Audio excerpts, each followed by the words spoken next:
कहिलेकाहीँ धेरै कुराहरू अचानक हुन्छन्, जसलाई भनिन्छ दुर्घटना। यो दुर्घटना होस् भनेर चाहने त सायदै कोही होला, तर भन्छन् नि, हरेक कुराको पछाडि केही न केही आशय अवश्य पनि जोडिएको हुन्छ। हरेक घटनाले हामीलाई जीवनको नयाँ सिक दिने गर्छन्। कहानी सुरु बडो शान्तिका साथ हुन्छ। भाइभा सकेर हामी दुईजना साथी रमाइलो गर्दै दिनहरू बिताइरहेका थियौँ। झन् त्यहीमा मेरो दिदी पनि चितवन घुम्न आउनुभएको थियो। कहिले कतै घुम्ने, कहिले केही बनाउने, वल्लो पल्लो रुमको भाइ बहिनीहरूलाई बोलाएर मस्ती मजाक गर्ने र त्यहीमा मैले लेखेका माया विरतीका शायरी सुनाउने गर्थेँ। माहौल एकदमै कडा हुने गर्थ्यो। लाग्थ्यो कसैले हावामा नाइट्रस अक्साइड छोडिदिएको छ। अरू दिन चाहिँ त्यो दिन पनि हामी मेरै रुममा दिदीले बनाएको खाना खाएर बसेका थियौँ। खाना खाएर केही बेरमा गफ गरेर हरिश आफ्नो कोठामा गयो। म पनि केही बेर सुतेर बसेँ अनि 1 घन्टापछि उठेर वासरुम गएको थिएँ। त्यत्तिकैमा हरिशको फोन आयो। फोनमा रिङ भइरहेको सुनेपछि म बाहिर निस्कन लाग्दासम्म कल नै काटियो। अनि उत्तिखेरै फेरि हरिशको कल मेरो दिदीको मोबाइलमा आयो। दिदी र बहिनी दुवैजना सुतेको भएकाले फोन मैले नै उठाएँ। उनी आत्तिँदै भन्छन्, दिदी गौरव कहाँ छन्? मैले भने म यो मलाई किन आत्तिएको, के भयो? उनी भन्छन्, मेरो एक्सिडेन्ट भयो राख अस्पताल अगाडि, छिट्टो आऊ, मेरो रुम गएर ब्लु बुक लिएर मैले सुभाष दाइले पठाइदिएको छु। म हतार हतार दौडिँदै हरिशको रुममा पुगेँ। ब्लु बुक खोजेर सुभाष दाइसँग बाइकमा एक्सिडेन्ट भएको ठाउँमा पुगेँ। त्यहाँ पुगेपछिको दृश्य मैले सायद जीवनमा पहिलो पटक अनुभव गरेको थिएँ, या भनौँ यो दुर्घटनाका 2 दिन मेरा लागि अनुभवका दिन थिए। मैले देखेँ त्यहाँ बाइकको अगाडिको सो पुरै फुटेको छ। अटोको एकातिरको भाग पुरै कुच्चिएको छ र अगाडिको सिसा भने उप्किएको मात्रै रहेछ। मलाई देख्न साथ हरिशले अलि राहत भएको जस्तो महसुस गरेँ। धन्न हरिशलाई भने केही नभएको रहेछ, त्यस्तो गम्भीर चोट केही लागेको थिएन। हातको औँलाहरूमा पनि अलिअलि मात्रै चोट लागेको थियो। मैले पुग्ने बेलासम्म त्यहाँ मान्छेहरूले पुरै घेरिसकेका थिए र ट्राफिक प्रहरी र सशस्त्र प्रहरीका एक-एकजना मान्छे पनि उपस्थित हुनुहुन्थ्यो। त्यो बेला ट्राफिक प्रहरीले हामीलाई विद्यार्थी मान्छे किन पुलिस थानाको चक्कर लगाउने, मिलोमत गर अनि घर जाऊ भन्नुभयो। सबै कुरा धेरै नै सरलतापूर्वक भयो जस्तो भयो।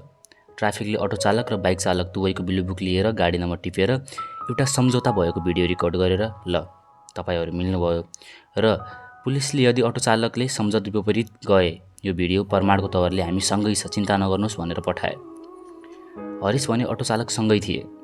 मैले र अटो चालकको एकजना मान्छेले बाइक बनाउन लगिरहेका थियौँ। त्यो मान्छे मलाई, भाइ मैले चिनेको एउटा ग्यारेज छ, त्यहाँ जाम, सबै काम मिलाएर राम्ररी गरिदिन्छ भन्यो।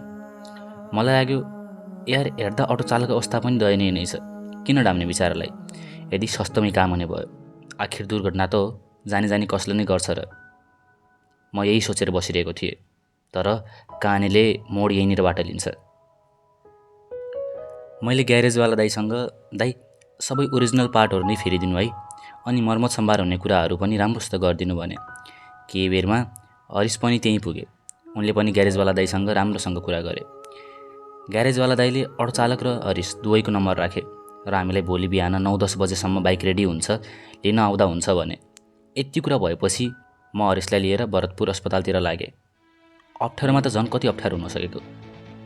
साझा पेट्रोल पम्पनिर नि धेरै बेर कुर्दासम्म कुनै पनि म्याजिक भेटिएन र हामीलाई हिँड्दा हिँड्दै 2 बजेको त्यो चर्को घाममा अस्पताल पुग्नु पर्यो। सुरुमा हामी जेनरल वार्डमा गयौँ। मैले भने, सर साथीलाई चोट लागेको छ, ड्रेसिङ र एक्सरे गराउनु पर्नेछ भने।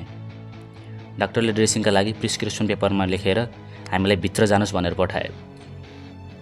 भित्र जाँदा 2 जना बिरामी अगाडि नै लाइनमा थिए। हामी नै लाइनमै बस्यौँ। लामो प्रतीक्षापछि हाम्रो पालो आयो र पालोसँगै कहानीमा ट्विस्ट पनि आयो। हाम्रो पालो आउने बित्तिकै डाक्टर बाहिर आए। मैले भने, सर साथीको ड्रेसिङ गर्नुपर्ने थियो। डाक्टरले 3 बजिसक्यो, मेरो ड्युटी टाइम सकियो भन्न थाले।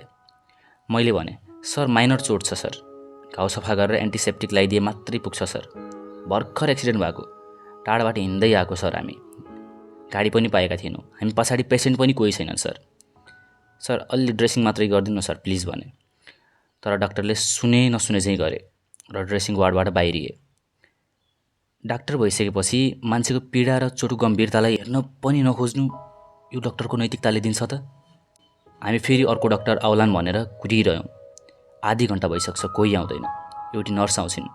मैले भने, सिस्टर बडी होइन, सामान्य घाउ छ, क्लिनिङ गरिदिनु न, मान्छे पीडामा छ, फेरि हामीले एक्सरे पनि गर्नु छ, हेल्प अस भने। तर उनले पनि सर यो मेरो काम होइन भन्दै हिँडिन्।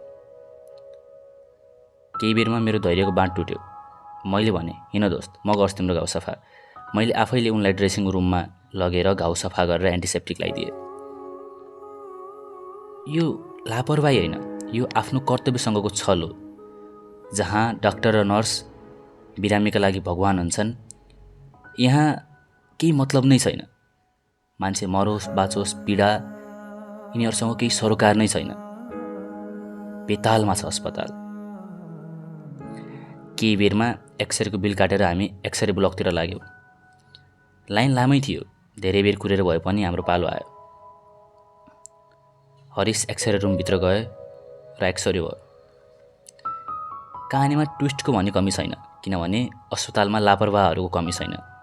हामीले बिल दिएका थियौँ एल्बो र सोल्जरको एक्सरे गर्न, तर एक्सरे गर्ने मान्छेले भने रिपोर्ट चाहिँ रेडियस र अल्नाको निकाले। म रिपोर्ट हेरेर हेरेको हेरे भयो। यार, केही कुरा त तरिकाले होस् अस्पतालमा। अब म सहनशीलतालाई साइडमा राखेर प्रवचन दिनतर्फ लागेँ। दिनभरिको थकान, डाक्टर नर्सको व्यवहार र अब रिपोर्टमा गल्ती। मैले सिधै रिसिप्ट देखाएर म्यामलाई, म्याम यो तपाईँले के को एक्सरे गर्नुभएको भनेर सोधेँ।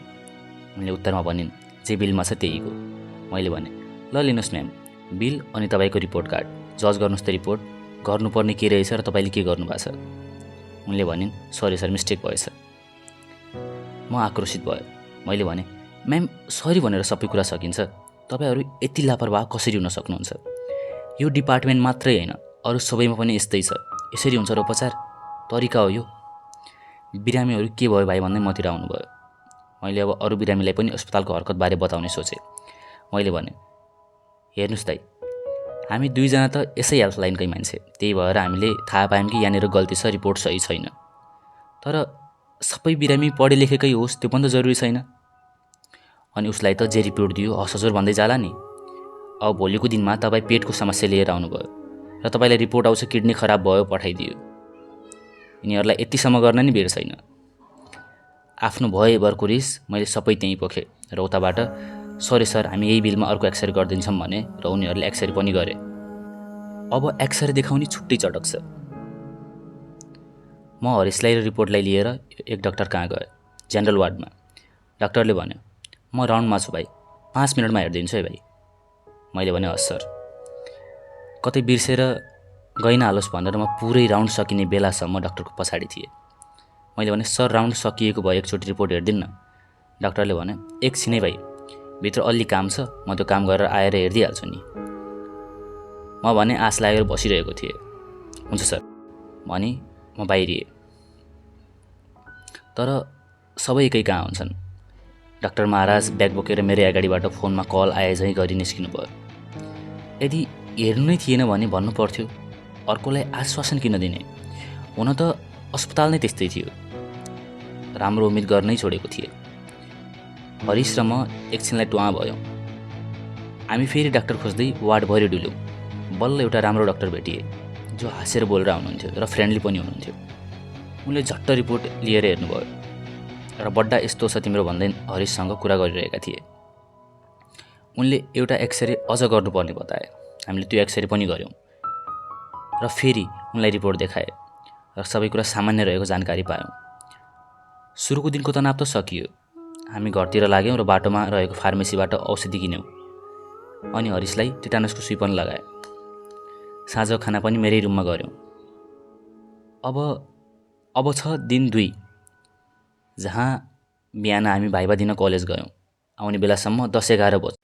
खाना खाएर अलि बेर आराम गरेर 12 बजीतिर हामी ग्यारेज लाग्यौँ। अब हुन्छ फुल साउथ इन्डियन मुभीवाला ड्रामा सुरु। हरिस र म भने, ल बाइक बन्यो होला, अब त ती अटोवाला अङ्कललाई कल गरेर बोलाउने होला, लागत खर्च तिराउने होला सोचिरहेका थियौँ।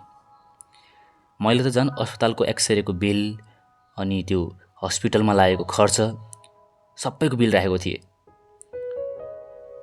टोटल खर्च 2200। ल त्योमध्ये केही नभए पनि 2000 त देलान् भनेर सोचेर बसिरहेको।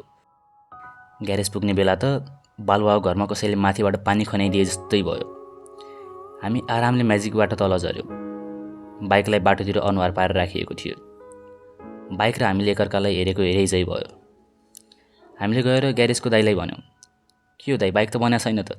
तपाईँले त बिहान झन् 9-10 बजेसम्म आउनु भन्नुभएको थियो, अहिले 2 बज्न लाग्यो, खै त बनाएको, उति बेला त बिहानसम्म रेडी हुन्छ भनेर भन्नुभएको थियो त। ग्यारेजको दाइले भाइ बनाउने त भनेको बिहान, फोन गर्दा अटोवालाको फोन उठेन, अनि पैसा दिन्छु भनेको मान्छेको नै फोन नउठेपछि म कसरी बनाउने भाइ। एकछिनको लागि हामी दुईजना के गर्ने कता जानी भयो। अनि हरिशले हिजोको ट्राफिकवाला दाइलाई खोजौँ भने। ट्राफिक प्रहरी खोज्दै हामी जिल्ला ट्राफिक प्रहरी कार्यालय चितवन पुग्यौँ। गेटमा पुग्न नपाउँदै एउटा ट्राफिक प्रहरी सर भेटिनु भयो। के कामले आएको भाइ भनेर सोधिहाले। हरिशले हिजोको सबै वृत्तान्त सुनाए। त्यो ट्राफिक सरले डाटा रेकर्ड हेरेर ड्युटीमा रहेको ट्राफिक प्रहरीलाई कल गरे। ट्राफिक प्रहरीले सोधे, तिमी हिजो आँखा अस्पताल अगाडिको दुर्घटनामा उपस्थित थियौ? उताबाट उत्तर आउँछ, हो सर। ट्राफिक प्रहरीले सोधे, अनि के भएको थियो छलफल? उत्तर आउँछ, तिनीहरूको त हिजो मिलोमत भइसक्यो सर, आफै मिलाउँछ भनेर गएका हुन्, पठाइदिनु तिनीहरूलाई फिर्ता। हिजो एउटा वचन बोलेको मान्छे आज अर्कै भाका बोलिरहेको थियो। हामी भने पहिले यस्तो कुरा फेस नगरेको र सबै कुरा बुझ्न ट्राफिकलाई सहायतामा आएका थियौँ। र उति बेला ह्या भाइहरू पुलिस थाना किन धाउने, बाहिर सबै कुरा मिलिरह त, यो त्यो भनेर सान्त्वना दिएजै गर्यो। अहिले आएर यस्तो हुँदा त ट्राफिक त्यसै बदनाम भएको होइन रहेछ भन्न जस्तो लाग्यो। हामी दुईजनाले पक्का यो ट्राफिकवालाले अटोवालासँग पैसा खाएको सोचिरहेका थियौँ।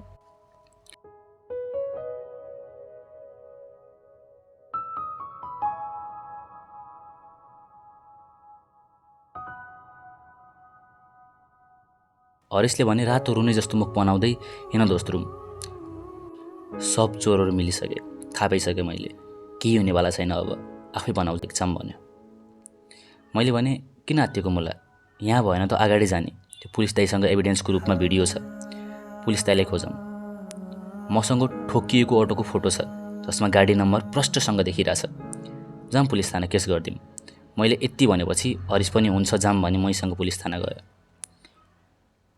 पहिलोचोटि हो म पुलिस थानाभित्र गएको र पहिलोचोटि हो त्यो माहौल देखेको, जहाँ उमेरले परिपक्व देखिने मान्छेहरू पनि गल्लीमा गुन्डागर्दी गर्ने दादाहरू चाहिँ पुलिस थानाभित्र नै एकअर्कामाथि हातपात गर्न लागिरहेका थिए। परबाट असैले माहौल शान्त गर्ने प्रयास गरिरहेका थिए, तर माहौल शान्त भएन।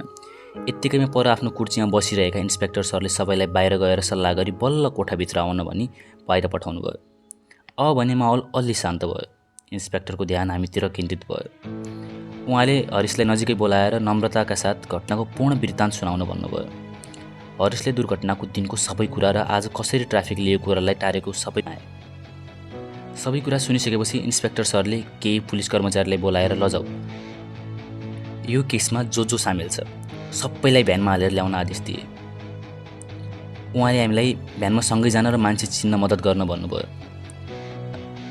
पहिलोचोटि थियो पुलिसको भ्यानमा चढेका, त्यहीमाथि एकजना कैदीलाई पनि हामी सँगै अर्कोतिर राखिएको थियो। त्यो गाडीमा बस्दा त कस्तो केही नगरेको भए पनि एक छुट्टै किसिमको महसुस हुने रहेछ। डर, लाज अनि विभिन्न प्रकारका भावहरू आफै उत्पन्न हुने रहेछन्।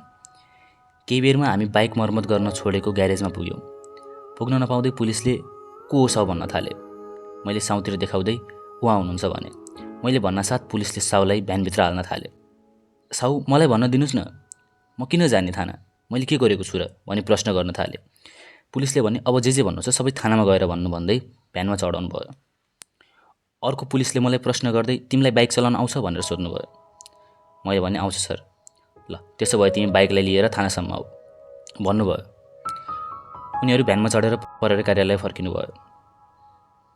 उनीहरूसँगै म पनि भताभुङ्ग भएको त्यो बाइक पछि चलाउँदै लिएर गयो। थानामा पुग्न साथ ग्यारेजको साउसँग सोधपुछ हुन थाल्यो। साउले भने बिहान मैले अटोवालालाई फोन गरेको र फोन नउठेपछि पैसा नपाउने जस्तो लागेर नबनाएको भनी उत्तर दिए। प्रहरी म्याडमले अनि उति बेला बनाउँछु भनेर जिम्मा लिएको होइन तपाईँले भन्दै रिसाउनु भयो। अब ग्यारेजको साउले त्यो बिचमा भान्जा भन्ने अटो चालकको मान्छे जसले मलाई ल भाइ यो ग्यारेजमा बनाइदिन्छ भनेर लगेको थियो, त्यसको नाम आयो। सुरुमा फोन गर्दा त्यो मान्छेको फोन नै उठेन। फेरि हामीले नम्बर पनि ट्राफिक म्यामलाई नै दियौँ। उहाँले फोन गरेको 2-3 पटक पछि बल्ल फोन उठ्यो। सुरुमा त त्यो मान्छे पनि आनाकानी नै गरिरहेको थियो, तर जब प्रहरी म्याडमले तपाईँ पनि आउने कि तपाईँलाई पनि ग्यारेजको साउ जस्तै घरमै पुलिस गाडी पठाएर उठाएर ल्याउने भनेपछि बल्ल त्यो मान्छे आउन मान्यो। केही बेरमा त्यो मान्छे थानामा पुग्यो। हामीले देख्न साथ रिसाएर हेर्न थाल्यो। प्रहरी म्याडमले बोलाएर, ल अब तपाईँले उहाँको बाइक बनाउनु पर्यो, अरू कुरा त्यो पछि हुन्छ भन्नुभयो। मैले किन तिर्ने म्याम, म त मानवीयको नाताले सहयोग गर्नु लागेको मान्छे, झन् मलाई नै फसाउन खोजिरहेछन् भनेर जङ्गिन थाल्यो। प्रहरी म्याडमले, अनि उति बेला ग्यारेजमा बाइक लग्ने को तपाईँ होइन? बाइक बन्ने जिम्मा लिने को तपाईँ होइन? तपाईँ बिनासी त्यहाँ बिचमा किन जान्ने पर्यो त? केही लेनदेन नभएको मान्छे भन्दै हकार्नु भयो। मलाई थाहा छैन म्याम, बरु मैले अटो चालकको घर देखेको छु, एकजना मसँग हिँड्न भन्नु म लिएर आउँछु भन्दै त्यो मान्छे अनुरोध गर्न थाल्यो। केही बेरमा 2 जना बाइक चालक प्रहरीलाई अटो चालकलाई लिन घरसम्मै त्यो मान्छे सहित पठाइयो। केही बेरमा अटो चालक पनि थानामा पुग्यो र हामी भयोतिर पुगे। भाइ, मैले जानेर मोबाइल स्विच अफ गरेको होइन, मेरो मोबाइलको ब्याट्री सकिएर हो, नपत्याए हेर्नुहोस् भन्दै त्यो सानो बटन मोबाइल बाहिरबाट रबरले बेरिएको, बटनहरू पनि भित्र छिर्न लागेको थियो। मोबाइल देखाउँदै रुने जस्तो अनुहार गर्नुभयो। एक त उमेर भएको मान्छे, त्यहीमा कुनै किसिमको छाला सम्बन्धी रोग भएको मान्छे, जसलाई झनै वृद्ध र दयालाग्दो देखिन अटो चालक। हामीलाई पटक्कै पनि उनीबाट कुनै किसिमको पैसा लुट्न थिएन र सायद उनले आफ्नो सभ्यता देखाउँदै, भाइ मसँग यति मात्र छ भन्दै आफ्ना कुरा राखेको भए कुरा त्यति तन्किने र थानासम्म पुग्ने नै हुन्थेन होला। केही बेरमा इन्सपेक्टर सरको कुरा अटो चालकसँग हुन थाल्यो र त्यो भान्जा भन्ने मान्छे पनि हरेसलाई कुनामा लगेर, भाइ तिमीले गर्दा म फस्या छु, केही कुरा ममा घुमेर आउँछ या म फस्छु भने तिमीलाई मैले जानेछु भनेर थर्काएको रहेछ। हरिसले यो अवस्थामा कसलाई बोलाउने भन्दै यहीँ चितवनमा बसिरहेको आफ्नो साथी सुमोदलाई बोलाए, जसको अलिभन्दा बढी नै पहुँच थियो। उसै त कुरा नमिलिरहेको ठाउँमा झन् झमेला होला जस्तो भयो। केही बेरको वार्तालापपछि इन्सपेक्टरले हरिसलाई पनि भित्र बोलाए र के गर्ने बारे सोधे। हरिसले भने, हामीले त सर पहिले पनि कुरा सजिलै टुङ्गाउनु खोजे, अब हामी सधैँ थानाको चक्कर पनि त लाउन सक्दैनौँ, मलाई मेरो उपचार खर्च र बाइक मर्मत खर्च दिए पुग्छ भने। इन्सपेक्टरले अब अटो चालकलाई सोधे, के छ त, सकिन्छ दिन कि भित्र बस्ने? लोकल चिनेका मान्छेहरू छन् भन्ने सुनेको थिएँ रे, बाहिर कुरा गरिरहेको थियो अरे, भेट गर्ने त भित्र गएर? मुस्कुराउँदै सोध्नुभयो। अटो चालकले, म त सर बढीमा 5,000 मात्रै दिन सक्छु भनेर टाउको झुकाउन थाले। हाम्रो सम्पूर्ण औषधि र बाइक मर्मत खर्च नै 10,000 भन्दा माथि गइसकेको थियो। अब इन्सपेक्टरले भने, के गर्छौ त केटा, हेर बिचाराको हालत, कुरा मिलाऊ, बुझ उसको नि, गरिब बिचारा, तिमीहरू पढे लेखेको मान्छे, बुझ्ने मान्छे, हेर उसलाई अलि भन्दै भन्न थाल्नुभयो। हामीलाई सम्झाउनु भयो। हामीले सबै कुरा विचार गरेपछि इन्सपेक्टर सरको कुरा सहर्ष स्वीकार गर्यौँ। केही समयमा अटो चालकले घरबाट पैसा मगाएर हरिसलाई बुझाए। हामीले पनि इन्सपेक्टर सरलाई धन्यवाद दिँदै उहाँसँग 1-2 फोटो खिचाएर निस्क्यौँ। त्यो समयमा हरिस पनि अलि भावुक भएका थिए। जुन न्याय हामीले पाउँदैन सोचेका थियौँ त्यो न्याय पाइयो। लाग्यो कि यदि सही ठाउँमा सही मान्छे हुने हो भने जनताले दुःख भोग्नु नै पर्ने थिएन। हामीलाई अझै यस्ता जनसेवकहरूको खाँचो छ। धन्यवाद इन्सपेक्टर भोला तिवारी सर।